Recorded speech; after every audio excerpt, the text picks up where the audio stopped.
First, you have some time to look at questions 1 to 3.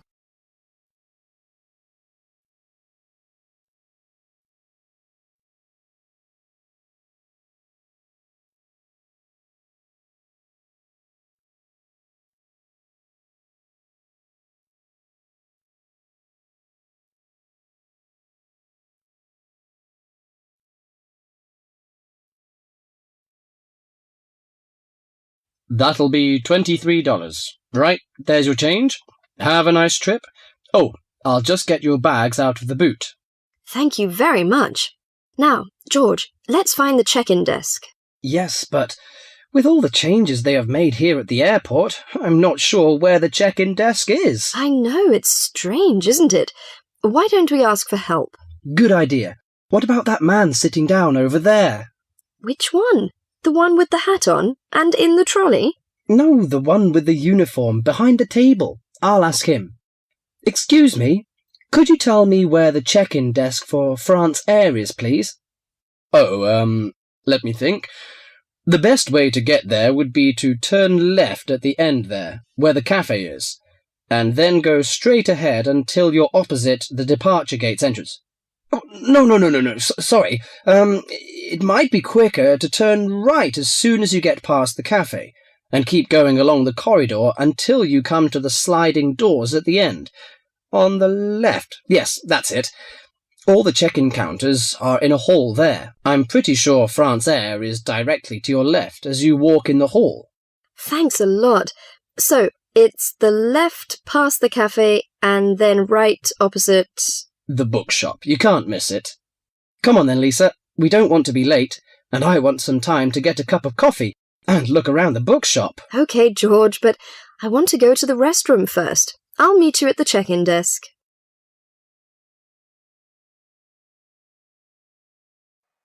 Before you hear the rest of the conversation, you have some time to look at questions 4 to 10.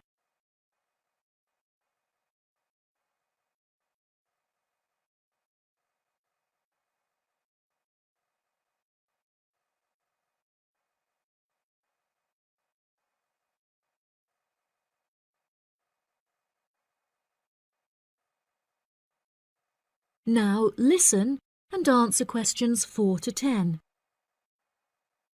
Good morning. Can I help you? Yes, I would like to check in for flight FA492. Very good. Can I have your ticket and passport, please? Oh, yes, here you are. OK, thanks. If you could just put your suitcase on the scales. Oh, I have this extra box that I want to take as well. OK, well, that's extra luggage, so I'll have to get you to fill out an excess baggage declaration certificate. It'll cost extra, I'm afraid. Let me see. $40 exactly, if the total value of your contents is under $400. Oh, well, what's the form for? It's just a form you have to fill out so that if there are any problems, we'll know where you are and how to contact you.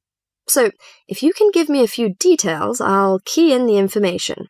OK then, your passport says your name is Lavier. Is that right? Yes, George Lavier. George, Lavillieres.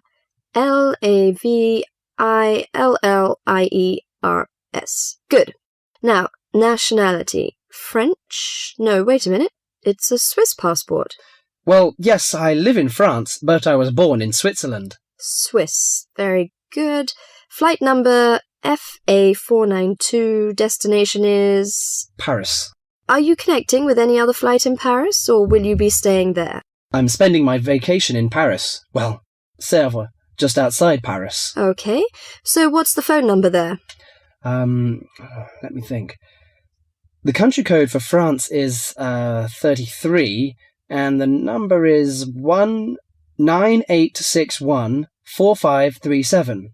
Right, so that's 331-9861-4537. Yes, that's it. And can you tell me briefly what you have in the box? Well, there are some books, just university textbooks from last semester, some clothes, and, my computer disks. OK, thank you. And what would be the approximate value of the contents? Quite a bit, actually. About $150. That's all. There's your receipt for the box, your passport and ticket, and here is your boarding pass. Gate 7. You can board the plane in about 35 minutes. Have a nice flight. That is the end of part 1. You now have half a minute to check your answers.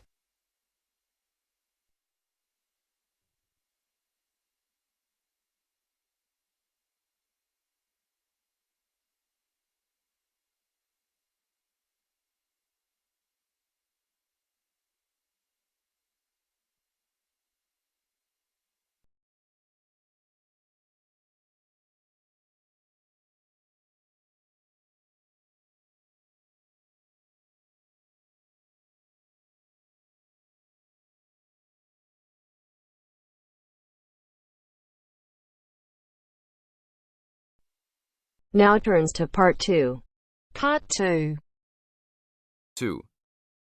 You are going to hear a talk given by an international student. First, you have some time to look at questions 11 to 16.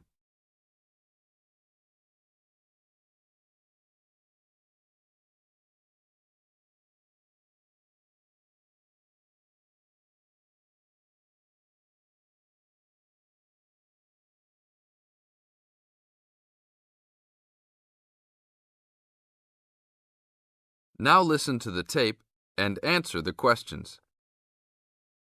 As an international student coming from Sierra Leone, it gives me great honor to give these opening remarks and welcome you all to Ashesi University, where excellence is the code. I believe I speak on behalf of my fellow colleagues when I say we feel that we are the most fortunate and privileged university students in Ghana. You may ask, what is the basis of such a conclusion?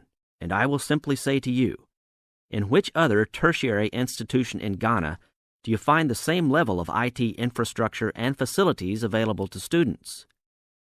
Where also do you find such a low ratio of students to lecturers and computers?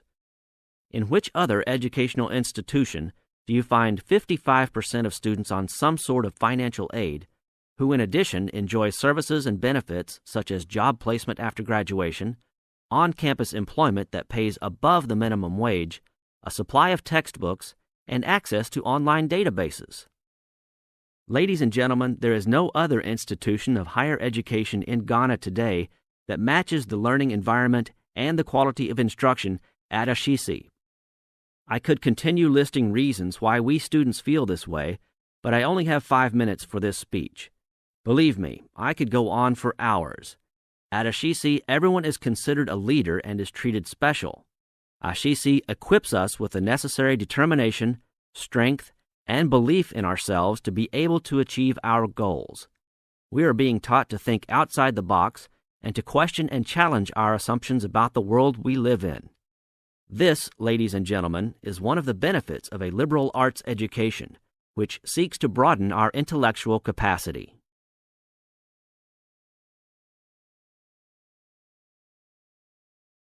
Now look at questions 17 to 20.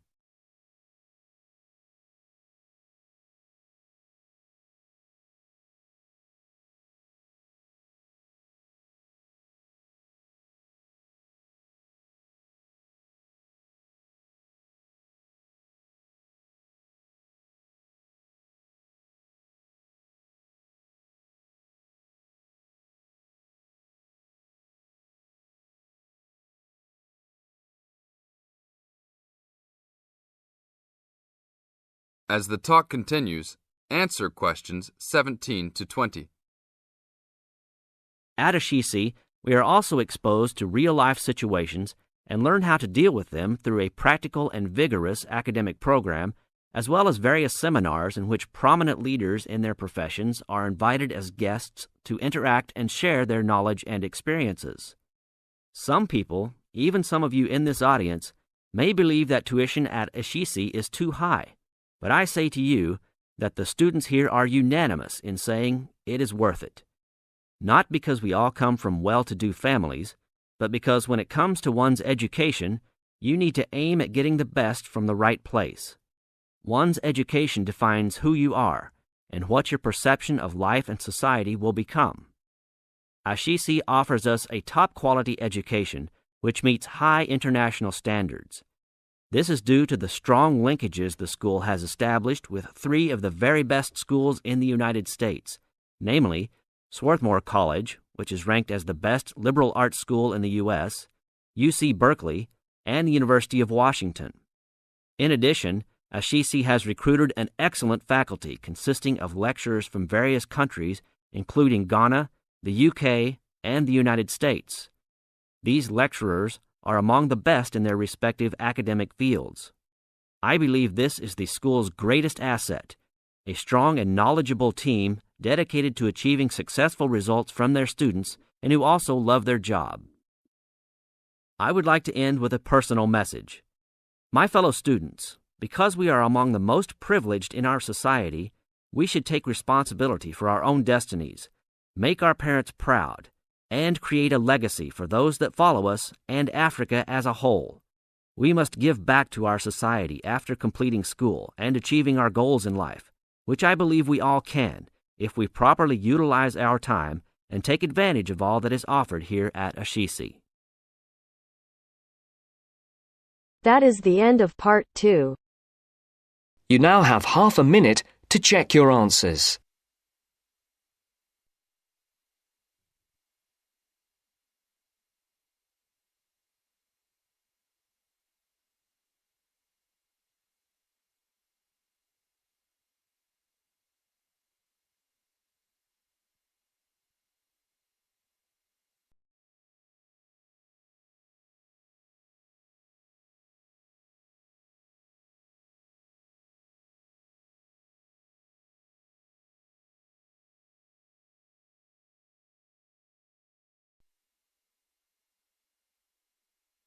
Now turns to part 3.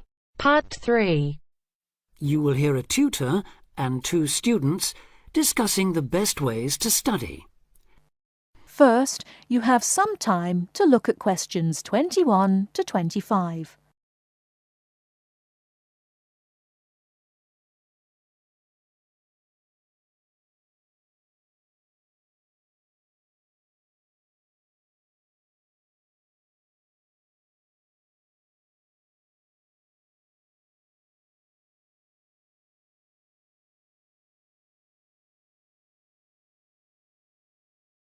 Now listen carefully and answer questions 21 to 25.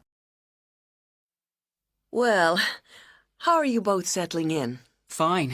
Yes, no problems. So far, anyway. Good. Remember that as your personal tutor, I'm here to help you if you do have any difficulties.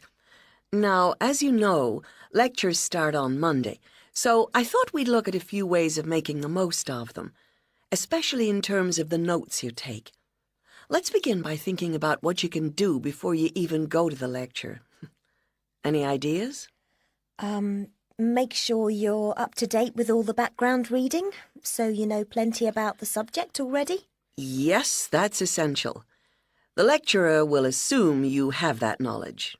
Anything else, Carlos? Well, check what the topic's going to be. Of the lecture, that is.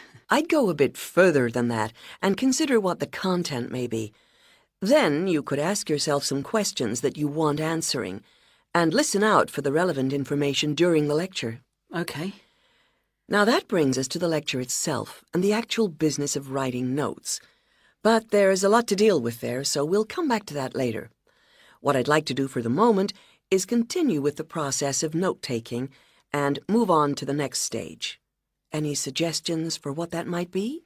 When the lecture is over, you mean? Yes, once you're able to sit down somewhere quiet with your notes. Read them? More than that, you need to make sure they'll still make sense to you weeks, months later. Edit them? Yes, that's what's needed.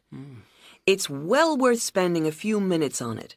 Any missing words, anything difficult to read, things you didn't have time to jot down, now is the time to do so, while everything's still fresh in your mind. Right. And after that, when's the best time to revise them? When do you think, Carlos? I'd say just before the next lecture, in the same subject. Precisely. That's a vital time to look at them again, for obvious reasons. But it's definitely not the only time. When should you revise them again? A month later, maybe? Sooner, and much more often than that. I'd recommend you look at them again once a week. That's why it's so important they're complete and easy to follow.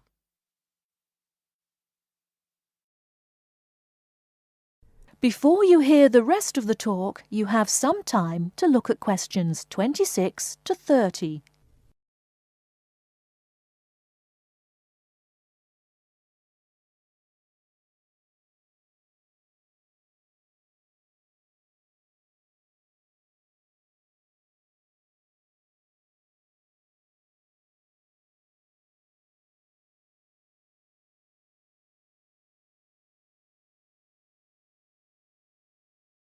Now listen and answer questions 26 to 30. Right. Let's go back to note-taking and begin with the basics before the lecture has even started. What should you do when you walk into the room? Get a good seat, at the front if you can, where you can hear clearly and avoid distractions. Yes, though obviously others will have had the same idea, so it's as well to get there a bit early. So, when the lecture's underway and you're busy jotting things down, what should you try to ensure? That you're getting all the main points. And what if you don't catch something you know must be important? I'd leave a space. Then I could check it later, perhaps by asking a question at the end and fill it in afterwards. That's an excellent way to deal with it, yes. And there's something else I'd like to mention here. Talking about going through notes afterwards, it's absolutely vital that what you write is legible for one very good reason. It saves time. You'll waste many hours during the course if your revision is held up because you can't read what you've written. Okay, what else can we do to make listening and note-taking more efficient? Well, I always listen out for signpost words. Sorry, what are they? They're the ones lecturers use to say where they're going.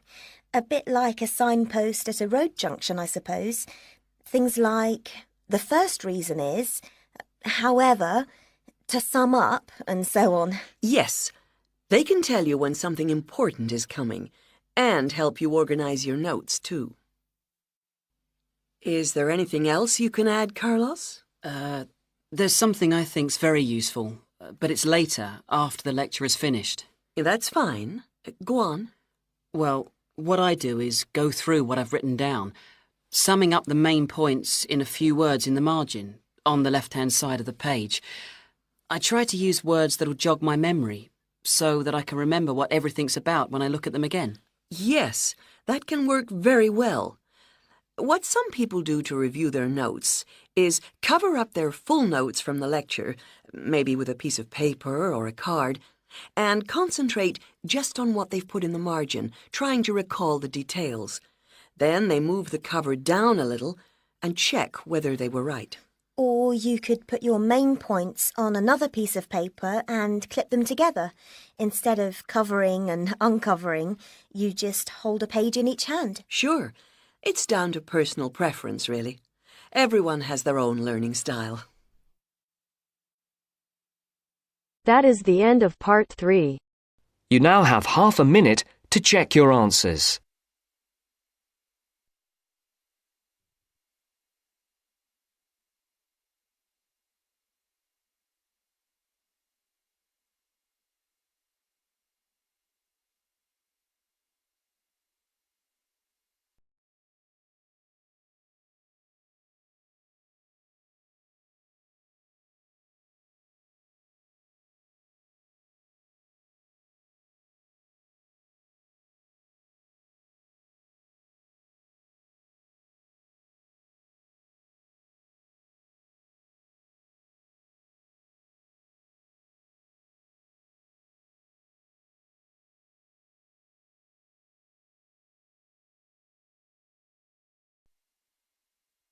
Now turns to part 4.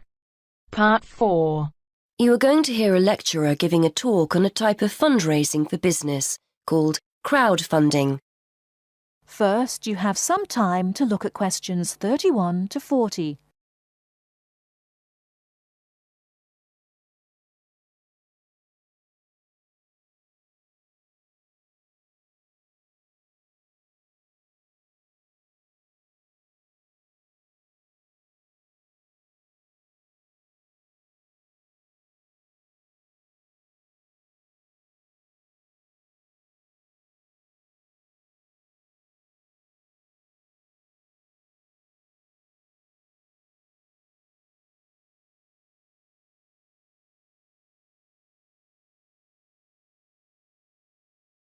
Now listen carefully and answer questions 31 to 40.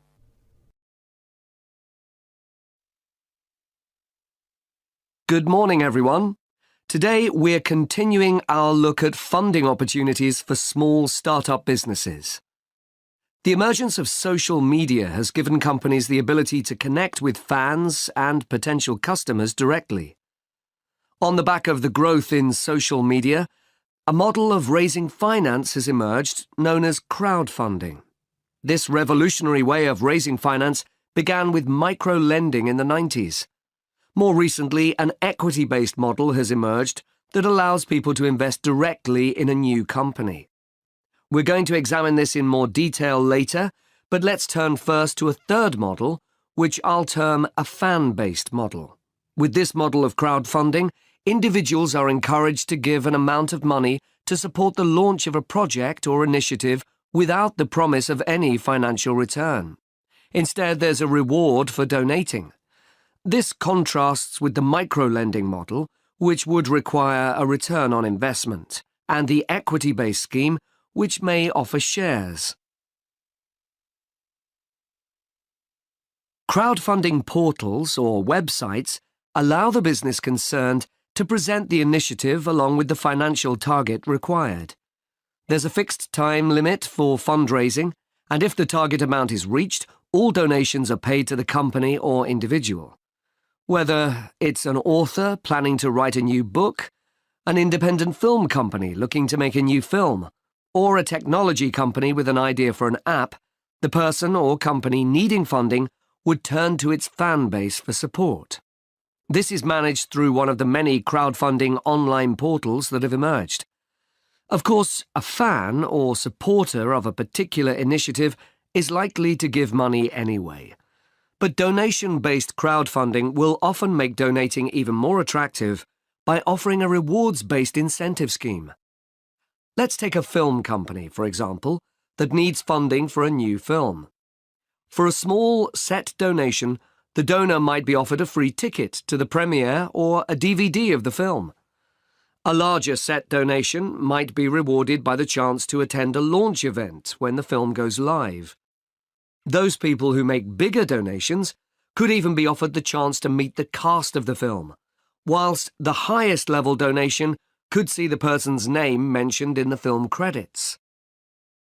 For companies that already have a significant fan base, crowdfunding offers a fantastic opportunity to raise money quickly from a large number of people, each of whom donates just a small amount of money. Compare this to the time and effort that would be needed to sell your idea to investors or your bank manager, particularly in an age when raising finance can be difficult. The company may also have links with partner companies or organizations that run fundraising events. In this case, you can significantly increase participation by working with these organizations to promote your crowdfunding project. Another significant advantage is that you can reach out to your fan base for feedback on the project while it's being developed, thus making the final product more appealing. Crowdfunding enables you to raise awareness of the product at an early stage, thus increasing the potential for sales. With so many people behind you, it can also act as a great incentive to get the best possible product out on time and on budget. However, there are disadvantages to bear in mind. The model can be described as all or nothing. If you don't reach the monetary target required in the agreed time, all promises of donations are cancelled and no money is paid, leaving you back at square one. Should this happen, or still worse, you receive the funding but are unable to come up with the product, not only will your fans end up disappointed, but the portal will record the fact that you failed to reach your target, or that the initiative failed. Fulfilling all the pledges that you've made to people can also be very time-consuming. For example, remembering to send out copies of books or free cinema tickets can sometimes be forgotten in the excitement and frenzy of launching your product. People sometimes forget to factor in the cost of rewards when calculating profit margins. But these can be significant. And finally, if you have a small fan base, for example, you're a new company or have a small social media footprint, raising awareness of your initiative will be challenging. These drawbacks aside, donation-based crowdfunding is a wonderful opportunity for individuals or small startups to raise funds for that exciting new project whilst reaching out and connecting to the people who are most likely to support and promote your work for you. That is the end of part 4. You now have half a minute to check your answers. I know you told your friend you're not okay. And tell me what's wrong and why you never said you felt that way. Guess you're trying to stay strong and fake a smile until I look away.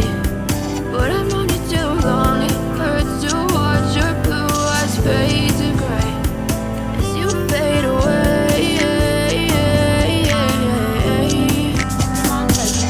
Today in this video I'll be discussing with you writing task 1, and our question for today is: the diagram below shows the stages involved in producing one bottle of wine. So the diagram is representing the production of one bottle of wine. So we can see that it has 8 steps, like from picking up the grapes to delivering the wine bottle in the supermarket. So the first step involves picking up the grapes. Then secondly, 400 ripe grapes are sent to this machine from where the juice is extracted, and 3000 ml juice is extracted from 400 grapes. So now in the third step, the fermentation takes place, which turns grape into alcohol. Okay, now after 2 weeks, so 2 weeks later, this fermented juice is sent again in a machine which press and extract each and every juice from this, and then filtration take place and the waste is sent to the compost. Now after filtration, the waste is sent to the compost, and the filtered juice is left in the barrel. So the barrel is a wooden container of liquid. Okay, so the juice is poured into these barrels. Then that juice is taken out in the bottle of 750 ml. So the bottle of wine is prepared from 400 grapes. So let's see how we can write this now. The rendered diagram, means the given diagram, depicts the procedure of making a bottle of wine.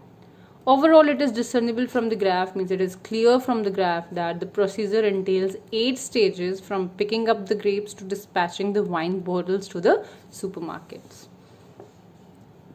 Explicitly, initially grapes are picked and then 400 ripe grapes are transferred in a machine for taking out the juice of 3000 ml, and the waste has been transferred to the compost. So that waste has been transferred to the compost and juice is extracted from the 400 grapes. In the next step, the juice has been kept for 2 weeks for the fermentation process, which turns the grape's juice into alcohol. After that, the fermented juice is pressed in a pressing machine, and then 1000 ml liquid is collected after pressing and transferred to the filter. So we can see here, after pressing we got 1000 ml of the liquid, which is sent to the filters for the filtration, and the waste is sent to the compost and transferred to the filter, and the waste is thrown in the compost. In the subsequent stage, means in the next stage, filtration takes place. Next to it, the filtered juice is left to keep in a wooden container for liquid.